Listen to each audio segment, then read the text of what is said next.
Ajat Sudrajat, penyewa mobil Brio Oranye yang bikin bos rental tewas tertembak sudah ditangkap polisi. Penyewa mobil Brio Oranye Ajat Sudrajat, yang menjadi penyebab bos rental Ilyas Abdurrahman, 48, yang tewas ditembak di Tol Tangerang Merak, sudah ditangkap.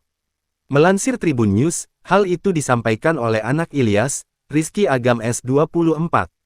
Video penangkapan Ajat oleh pihak kepolisian pun viral di media sosial, salah satunya diunggah oleh akun Instagram @kapolres_Pandeglang. Ajat ditangkap di salah satu rumah di Kecamatan Picung, Kabupaten Pandeglang, Banten. Berdasarkan video tersebut, Ajat terlihat mengenakan kemeja berwarna biru dan celana levis. Ia tampak digiring oleh sejumlah anggota polisi pada Jumat, tanggal 3 Januari tahun 2025. Ajat hanya bisa pasrah saat diminta masuk ke dalam mobil untuk diselidiki lebih lanjut terkait perannya dalam kasus penembakan.